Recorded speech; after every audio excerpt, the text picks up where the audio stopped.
Nanashi!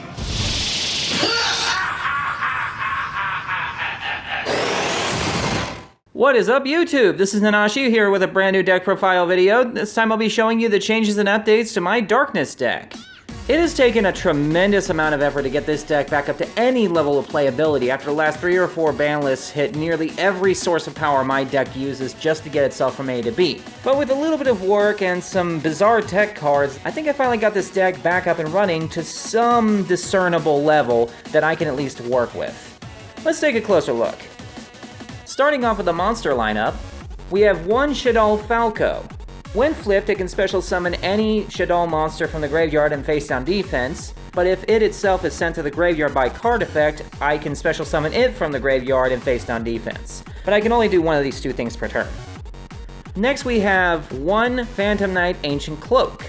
By switching it from attack to defense, I can give any dark monster on the field an extra 800 attack points, or if it's in the graveyard, I can banish it to add any the Phantom Knights card from my deck to the hand. I also have a play set of the Phantom Knights of Silent Boots, or at least I would if I didn't sell one of them when the value was at its highest. I can special summon it from my hand if I control a Phantom Knights monster, though I can only do that hard once per turn, and I can banish it out of the grave to add any Phantom Knights spell trap from my deck to my hand. Next I have one copy of Armageddon Knight. Despite it being at 1, it is still one of the best accelerant cards this deck could have ever asked for. On summon, it allows me to send any dark monster from the deck to the graveyard. Next we have Blackwing Zephyros the Elite. By returning any face-up card on the field to my hand successfully, I can special summon him from the graveyard, but I take 400 damage in the process. Then we have Dark Grepher, basically Armageddon Knight's brother. It can special summon itself from the hand by discarding a level 5 or higher monster, which I have a couple, and I can discard a dark monster from my hand to send a dark monster from my deck to the graveyard as well. Next we have a play set of Iron Dragon Tiamaton. I cannot normal summon or set it. If there happens to be 3 cards in any column on the board, I can special summon him from my hand into any column I like. When summoned this way, he destroys all cards in the same column, and while he's face up on the field, neither player can play any new cards in that column. One copy of Phantom Skyblaster. When normal summoned, it special summons any number of tokens up to the number of monsters I already control. One Shaddoll Dragon. If sent to the graveyard by card effect, I can target any spell trap on the field and destroy it, or if it happens to be flipped face up, I can target any card on the field and return it to the hand. A playset of Summoner Monk. I'm so happy this card is still at 3, it's one of the few reasons my deck's able to function at any level. When summoned, it switches itself to defense mode, and by discarding a spell, I can special summon any level 4 monster from my deck, but it cannot attack this turn. 2 Shaddoll Beast. By sending it to the graveyard by card effect, I get to draw 1 card, but if it's flipped, I get to draw 2 cards and then discard 1. Though, just like every other Shaddoll monster, I can only get 1 of these 2 per turn. A pair of Dark Creator. I cannot normal summon or set it, I have to special summon it from my hand if I have 5 or more dark monsters in my graveyard while I control no monsters. But as a once per turn effect, I can banish any dark monster out of my graveyard to special summon any dark monster out of my graveyard. Next we have the spell cards. I run a playset of Allure of Darkness, draw 2 cards, then banish any dark monster out of your hand. I also have a playset of Call by the Grave, generic answer to hand traps and certain graveyard effects. 1 Foolish Burial, sending any monster from the deck to the graveyard.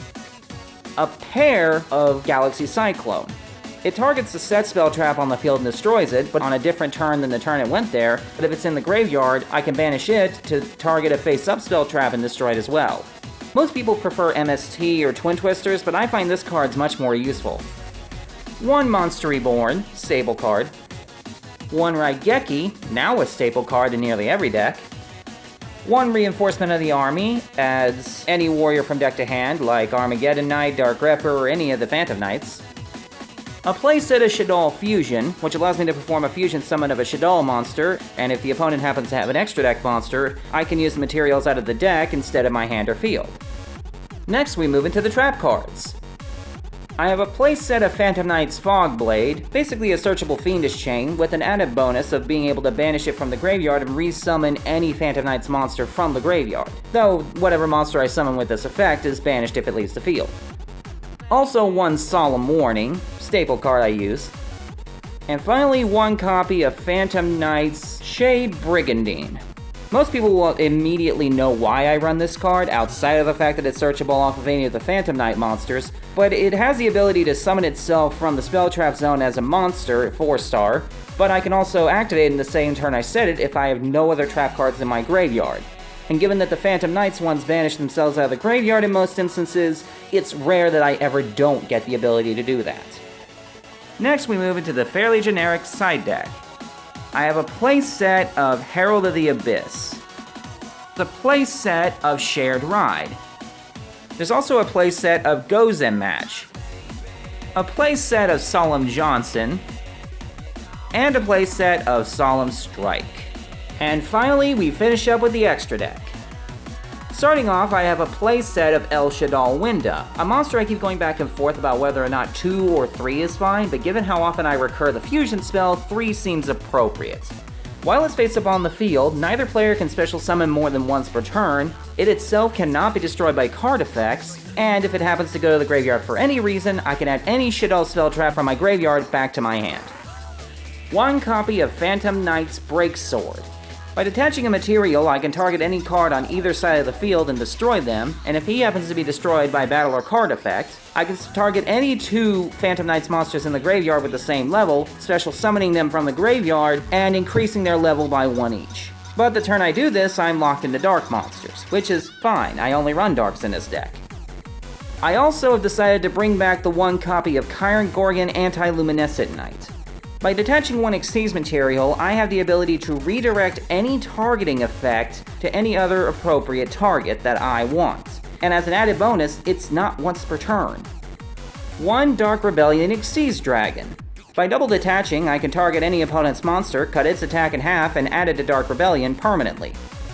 One Evil Swarm Nightmare. A bit of an asshole-ish monster that I usually use as a forerunner, if I happen to go first. By detaching a material when my opponent summons a monster or monsters, this card will flip all of them face down, and it's not once per turn either. One Firewall Exceed Dragon, a nude monster that I've added in as a techie card for the sake of a couple of new Link monsters I introduced into my deck. By detaching 2 materials, I can target any Link 4 Cybers Link monster in my graveyard and special summon it in a way that it points to this monster. But if I do this, I cannot special summon anymore for the rest of the turn, and I also cannot attack directly for the rest of this turn. In addition though, if any Link monsters do point to him, he gains 500 attack for their overall Link ratings. And one copy of Time Thief Redoer, which everyone should have already realized I run the second they saw Shade Brigandine. During either player's turn, I take the top card off my opponent's deck and attach it to him as Xyz material, and then during either player's turn, I also have the option to activate any of the following effects in order by detaching the following materials from him at the same time. If I detach a monster, he banishes himself until the end phase. If I detach a spell, I get to draw a card. And if I detach a trap, and this one's important, I can send any face-up card on the field back to the top of the deck. I also have 3 copies of Wee Witch's Apprentice. Generic Dark Link 2 boosts Dark monsters by 500 attack and defense, reduces lights by 400, and if it happens to be destroyed and sent to the graveyard, I can add any Dark monster from my graveyard back to my hand as a hard once per turn. I also have one copy of Decode Talker, gains 500 attack points for every monster that it points to, and if my opponent happens to try and target anything on my field, I can tribute something that it points to on my side and negate that effect. So it's not terrible, it's just not as good as Bardiche, obviously. Link Male Archfiend. It requires 2+ monsters, including a Fusion, Ritual, Synchro, or Xyz monster, which is just odd materials, but surprisingly convenient for my deck. When it's special summoned, I can target a Ritual, Fusion, Synchro, or Xyz monster that's in my graveyard or that I control, and all my opponent's monsters lose attack points equal to that target's attack points. Also, while it's face up, the opponent cannot target monsters on my field that have been special summoned from the extra deck with any card effect. And if he would be destroyed by any means, I can just banish a Fusion, Ritual, Synchro, or Xyz monster out of my graveyard. And finally, Topologic Bomber Dragon. While face up on the field, anytime anyone summons a monster to a zone that a Link monster points to, this card destroys all monsters in the main monster zone. Also, he has the same damaging effect of Flame Wingman, in which if he destroys a monster by battle, the opponent takes damage equal to its attack points. And that is the deck. This deck is still a bit wonky right now, mostly because I'm adjusting from a 60 card build to a 40 card build, but I'm getting there. This build has given me the most success so far after months of constantly having to redo the deck. So I'm satisfied with its performance, but I'm always going to be looking for a way to try and bring it back as close as I can to its former glory, despite what the ban list wants me to do otherwise. I thank you guys for watching the deck profile video. If you can think of any ways that I can improve this all-dark deck, feel free to let me know. In the meantime, this has been Nanashi, signing out.